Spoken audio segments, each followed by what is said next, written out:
A former WWF star has passed away. Also, a recently released WWE star has admitted to using cocaine while in WWE. And finally, Sting's final match is this Sunday on pay-per-view. How's it going to end? What's going to be the finish? I'll have more on this today on the Wrestling News Update.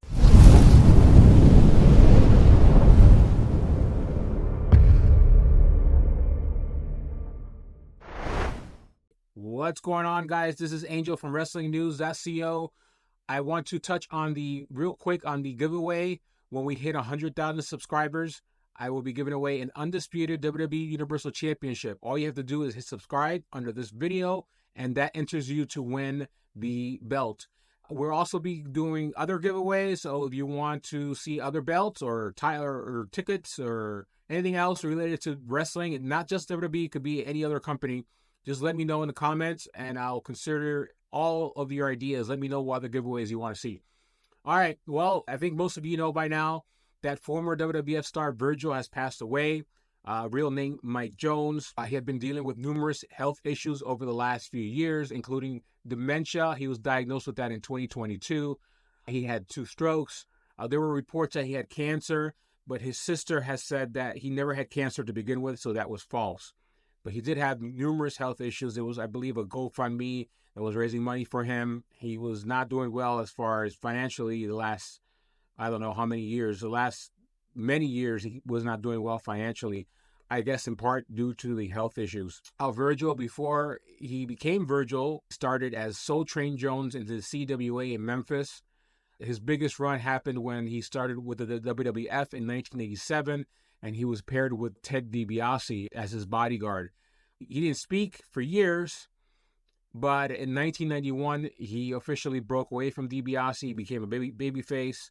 There was a storyline where Virgil basically got sick and tired of DiBiase telling him what to do, and DiBiase basically held it over his head that he needed to keep doing what he was told, otherwise his family would not be fed. But it was Roddy Piper who made Virgil see the light and had him break away from DiBiase. So that was probably the highlight of his career, was that year, 1991.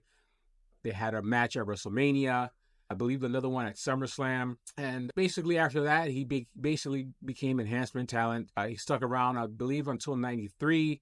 And then he eventually joined WCW. The Virgil Name, I think some of you guys know this already. The Virgil Name was a rib on Dusty Rhodes. That was Vince. He would do things like that from time to time. And then when Virgil went to WCW, they renamed him and had him join the NWO, and they called him Vincent, which was a rib by Eric Bischoff, Vince McMahon. And then for a short time, they had him doing other things. They renamed him Shane for a little while as a rib on Shane McMahon. And then they had him doing a comedy country gimmick where he was renamed as Country Bill. And then after that, after WCW closed, he continued doing stuff on the independents, and he was out there very active on the convention scene. And he actually appeared on Raw, I believe in 2010, in the corner of Ted DiBiase Jr. I think that lasted a few months, so they kept him around for a little bit, and then that was pretty much it as far as nationally in wrestling. So it's pretty sad. Sucks to hear. Virgil, 61 years old, R.I.P. Another big story today that's coming out is Matt Riddle did an interview on Ariel Helwani's MMA Hour on his YouTube channel podcast. And Riddle admitted to some things here that might burn a bridge. If AEW was interested in him, they may not be interested anymore, because Ariel Helwani asked him about his drug usage in WWE. Now, a lot of people assumed it's just marijuana. It's not frowned upon anymore in WWE. There have been rumors on social media that maybe he was doing more than just marijuana. Well, he confirmed that today on the Ariel Helwani MMA Hour. He said, as far as his drug failures, he said, I think they just wanted to keep it on the hush-hush, which I completely understand, and they punished me as I got fined. And Riddle mentioned that you're allowed to smoke weed at WWE. And then he said, I went to the strip club and did some cocaine a couple of times, and I failed a drug test. That was the first one. That was for all of them. It was cocaine each time. And then he talked about taking a drug test on one night and then getting tested days later and failing again. And yeah, and then the JFK airport incident where he appeared to be intoxicated. Police got involved. People on the plane said that he was acting erratic. Well, he admits that when he was flying back from India from a WWE tour, he says that he had a bad ear infection, but he also had some cocktails. And that was basically what he called a perfect storm and a sign to himself that he was overworking himself and that he got back into things too quickly. He also admitted that WWE sent him to rehab, and that's pretty much what happened. And during the 4-day tour of India, he says things took a toll on him. I believe the India tour was right just before he got released, and it was after he got sent to rehab. Look, I hope, things work out for him. Hope he gets cleaned up if he's not already. He's got kids from a previous marriage, and he just had a baby not too long ago. So hopefully things work out for him. I know some of the reaction on social media, people are kind of laughing and, basically saying things, laughing at his situation. Look, he caused a lot of his own issues. He dug his own hole. But at the end of the day, the best thing is hopefully he cleans up, because the guy does have a family at home, and you don't want to hear any stories about, what could happen if he doesn't get this under control.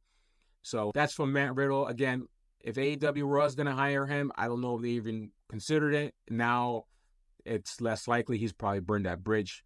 So, and WWE right now, a return to WWE seems very unlikely. I know he did an interview a couple weeks ago where he talked about, well, if CM Punk could come back, I can come back. Maybe, perhaps, if he proves himself, but right now it doesn't look like there's any chance at WWE or AEW, or TNA for that matter. Sting's last match this Sunday night on pay-per-view. It's Sting and Darby Allin versus the Young Bucks, and it's Sting and Darby defending the AEW World Tag Team titles. I know a lot of people are assuming that Sting and Darby are gonna lose here and drop the belts to the Young Bucks. I don't think that's going to happen. I think Tony Khan, if it was up to Sting, he would insist on dropping the belts.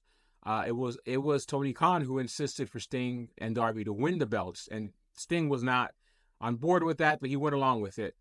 I think what's going to end up happening is they're going to swerve everyone. They've been teasing Ric Flair joining Nick and Matt Jackson. I think what ends up happening is Ric Flair ends up hitting the low blow on one of the Young Bucks, and that leads to Sting and Darby retaining the titles. Then you have the titles get retired, and then you have a tournament to crown new champions at Double or Nothing in Vegas this May. I think that's what's going to happen. Back in the day, it's what you do. You put over guys, you put people over on the way out. Yeah, that's great, but there's the Young Bucks are the Young Bucks. We already know they're top team, they're top stars. Them beating Sting and Darby Allin is not going to do anything to increase their star power. So I'd say just let Sting and Darby win the belt, or let Sting and Darby win the match, retain the belts, and then just put them up, for grabs in the tournament. We'll see. That's what happens. And again, Flair turning on Sting, it's happened so many times, dozens of times during Sting's career. I think this time he just flipped the script. And you have, like I said before, you have Flair help Sting out, and then Flair and Sting hug, and that's how the show ends. One last thing I wanted to bring up.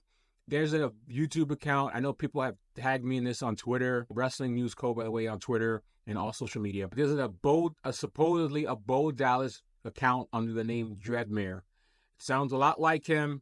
I don't know how they're doing it, but maybe they're using AI or whatever. It's not Bo Dallas. There are no plans for Bo Dallas to wrestle. There are no plans for Bo Dallas to introduce like a Bray Wyatt type character. None of that. So just for you guys, anybody that's out there that thinks that that's the case, it's not.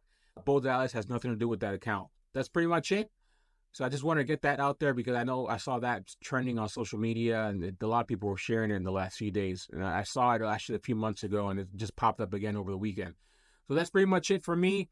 I'll have more news this week, maybe tomorrow or Friday at the latest. Let me know. Once again, the giveaway for the Undisputed Universal Championship, all you got to do is just subscribe under this video, and that's pretty much it. And again, thank you guys for the support. Steve has an interview up right now with Lance Anoya. We've got tons of interviews coming in the coming weeks. Raven, Sabu, Bill Alfonso, and there's other stuff being worked on as we speak. So subscribe to the channel for more interviews, and we'll have more documentaries as well. and tons of coverage during WrestleMania weekend. We'll be doing a live tour of WrestleMania's The World. Again, so subscribe, and thank you guys for the support. Catch you on the next one.